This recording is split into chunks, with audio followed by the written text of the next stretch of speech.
Provavelmente algumas questões que se colocam aqui do ambiente, ouviremos com certeza alguma coisa da sua parte e pronto, e tem a palavra. Obrigada, Augusto. Eu não sei se me estão a ouvir bem. Eu acho que estive sempre com o microfone ligado. Estão-me a ouvir bem? Sim? Ok, ótimo. Sim. Então, muito boa noite a todos. Eu queria começar por agradecer o convite ao Fórum Cidadania Barreiro 2021 na pessoa do Augusto Sousa. É um prazer participar nesta reflexão de hoje, neste pensar o nosso Barreiro e, acima de tudo, que cidade necessitamos e queremos. Eu penso que acima de tudo, importa cada vez mais estas iniciativas de cidadania participativa que acredito, se não fosse a atual pandemia, uma sala, neste caso, naquele dia nos franceses, estaria repleta, onde esteve previsto o nosso debate, aquela sala estaria repleta de pessoas para debater a nossa cidade.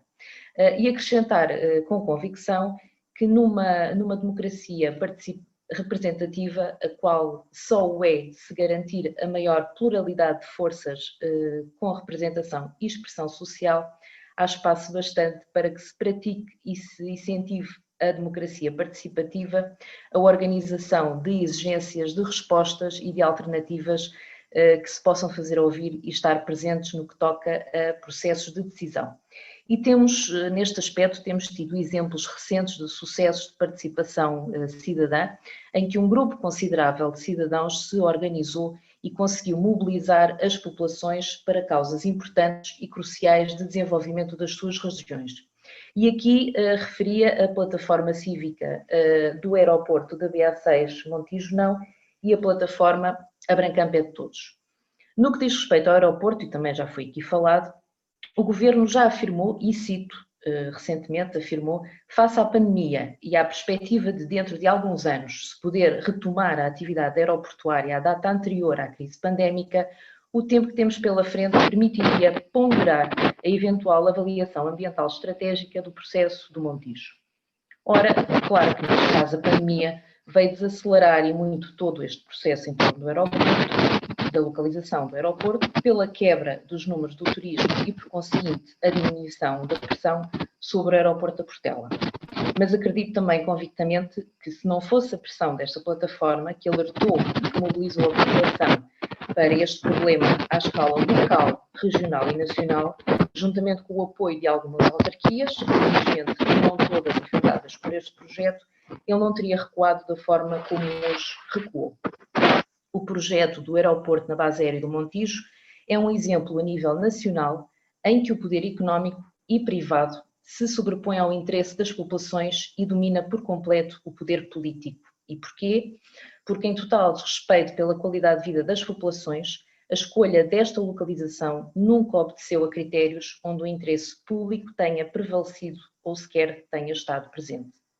Foi mesmo ponderado pelo atual Governo a alteração de legislação com o único propósito de passar por cima das câmaras municipais que deram parecer desfavorável a este projeto. Outros exemplos que poderia dar em que o poder económico sobrepõe ao interesse das populações e ao ambiente é o caso, por exemplo, da prospecção e exploração de lítio a norte do país e a de hidrocarbonetos na costa alentejana e no Algarve. No Barreiro, mais localmente, temos um exemplo, mas também com impactos positivos também ao nível regional, que é a Quinta do Brancamp, junto da qual também um grupo de cidadãos se organizou e mobilizou a população barreirense, e não só, para a defesa daquele espaço único e pertence a todos nós, numa área altamente sensível no que diz respeito ao equilíbrio ecológico, ambiental e patrimonial. A par da atual pandemia que enfrentamos e que mobiliza todos os esforços a nível mundial e que não poderemos desligar das questões ambientais, as alterações climáticas, também já aqui faladas, são um dos maiores desafios que a humanidade hoje em dia também enfrenta. Não podemos esquecer que todas as atividades humanas, em maior ou menor grau, dependem de serviços de ecossistemas que se encontram gravemente ameaçados pelo aumento da temperatura e pela alteração dos padrões de clima que já se fazem sentir por todo o mundo, com extremos climáticos a destruir vidas e localidades. Depois de vários anos, após o final do período de cumprimento do Protocolo de Quioto e depois do fracasso de várias conferências das partes, foi, em dezembro de 2015, assinado o Acordo de Paris. Os Estados Unidos... Susana, peço desculpa. Sim? Há aqui um problema qualquer com o som. Com o meu? Sim, há aqui um ruído de fundo. Não sei se é do próprio microfone. De qualquer Sim, maneira, pode ser. continue, está bem? Mas Sim, é só mas para chamar a atenção, está bem? está-se a ouvir mal, é isso? Não, agora está bem. Ok. De vez Devia em ser quando. aqui... Sim. Portanto, os Estados Unidos voltaram a desvincular-se deste acordo, alegando Donald Trump que era desvantajoso para a economia deste país. O objetivo do Acordo de Paris é limitar a subida da temperatura do planeta abaixo dos 2 graus relativamente à era pré-industrial e fazer um esforço para limitar essa subida a 1,5 graus. A proação e a reação ao fenómeno das alterações climáticas implicam duas vertentes de intervenção: medidas para mitigar a mudança do clima e medidas de adaptação aos efeitos das alterações climáticas. Relativamente à adaptação, é fundamental fazer um levantamento das vulnerabilidades existentes, identificar a fragilidade de certas infraestruturas e gerar um ordenamento do território e de atividades que permitam enfrentar com maior resiliência o aquecimento global, tendo em particular atenção ao ordenamento florestal, a proteção das arribas e dunas, bem como a opção por culturas menos intensivas e menos dependentes de água. E relativamente à mitigação, impõe-se reduzir a emissão de gases com efeito de estufa, em particular o CO2 e o metano, e para o efeito Portugal precisa de se tornar progressivamente menos dependente dos combustíveis fósseis, optando designadamente por fontes de energias renováveis, apostando na eficiência energética, trilhando um caminho determinado para o encerramento das centrais de carvão a muito curto prazo, criando um sistema de transportes coletivos que responda às necessidades das populações, apostando no consumo alimentar mais sustentável, apostando na utilização da produção local para as necessidades de consumo local, também já aqui falado pelo José Manuel, para evitar a enorme pegada ecológica de transporte diário de longo curso dos alimentos e também tornar as cidades e as localidades mais eficientes e portanto, não necessitando destes alimentos, deste transporte que tantas emissões causa também. E face a esta problemática, urge, portanto, alterar paradigmas, fomentar e compatibilizar um desenvolvimento social, ambiental e económico que dê uma resposta sustentada às populações, que defenda a sua qualidade de vida, e essa é também, na minha perspectiva, a função do poder local, que se pretende o mais participado possível. Durante a anterior gestão autárquica, o Barreiro foi um dos concelhos pioneiros, importa lembrar esta questão, na promoção da Estratégia Nacional para as Alterações Climáticas e, entre outras importantes ações, foi adquirida a Quinta do Brancampo para devolver à população para que esta pudesse usufruir de um espaço com valores ambientais e patrimoniais únicos. Infelizmente, esta estratégia, importante ferramenta de gestão, mitigação e adaptação local às alterações climáticas, ficou estagnada. Aliás, na página da autarquia estão os documentos referentes à estratégia municipal que datam de 10 de março de 2017 e desde aí nada mais foi feito para tornar o Barreiro uma cidade mais resiliente face a esta problemática. Antes, pelo contrário, e como sabemos, a atual gestão autárquica vendeu a Brancamp para o projeto que todos conhecemos e, segundo o anunciado pela imprensa em junho, com um toque de Veneza. Ora, o Barreiro, sendo uma cidade com uma enorme extensão de frente de rio, está, como todas as cidades nas mesmas condições, extremamente vulnerável aos efeitos da subida do nível médio das águas do mar, como consequência das alterações climáticas.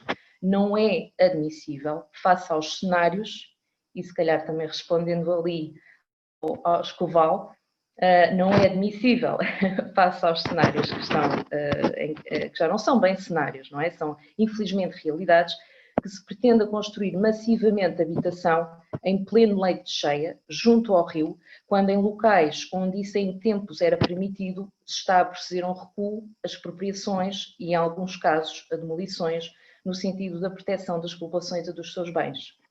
Todos vamos lutar para que isto não aconteça, mas a verdade é que se este projeto for em frente, arriscaríamos mais cedo que tarde a ter no Barreiro uma réplica de rio das torres de Ofira e Esposende, que continuam em risco iminente de ter que ser demolidas face ao avanço do mar. O espaço Quinta do Brancamp foi adquirido pelo anterior executivo com o objetivo de ali se criar uma área verde e usufruto público da população e que ao mesmo tempo serviria de proteção e mitigação da cidade face às alterações climáticas. Esta aquisição na altura foi apoiada por toda a população, que já nas festas do Barreiro como que invadia um pouco o espaço da Quinta, mas perspectivando-se toda uma requalificação ambiental e patrimonial, todos entenderam que a devolução daquele espaço seria sempre uma mais-valia para a população, para a cidade e também para a própria área metropolitana onde o Barreiro se insere. Eu estou em crer que só os membros do atual Executivo concordam com esta venda, estou dados quem sabe por outros interesses. Se falar com vários barreirenses me dirão que a venda da Quinta do Brancamp foi um grave erro, uma estratégia inversa ao que a própria população pretende e a cidade necessita. No anterior debate promovido pelo Fórum Cidadania foi várias vezes falado na postura do atual Executivo quer face à oposição, quer mesmo face à plataforma da Brancamp, e de facto o que verificamos é que estamos perante uma gestão da cidade virada de costas para a sua população. No meu entendimento não se podem desenvolver cidades sustentáveis, resilientes, apostadas num desenvolvimento sustentado, equilibrado no que diz respeito às questões sociais, ambientais, económicas, se o poder local estiver de costas voltado para a sua população e para a sua qualidade de vida. Não há democracia participativa sem efetiva participação dos cidadãos. A organização de lutas que gerem capacidade de reivindicação sobre os governantes é um dos pilares mais determinantes do desenvolvimento. É por isso que o sentido crítico, interventivo e o sentido de justiça dos cidadãos em geral é determinante para o desenvolvimento das cidades, das regiões e do país. Terminava com duas questões muito rápidas. Uma frase para a nossa reflexão, que também foi já aqui abordado: pensar global, agir local, sempre com a participação das populações.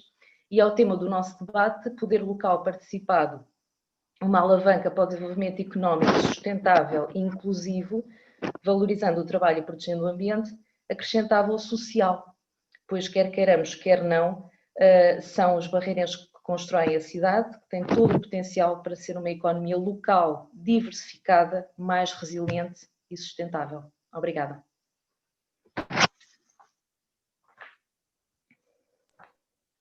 Muito obrigado, Susana.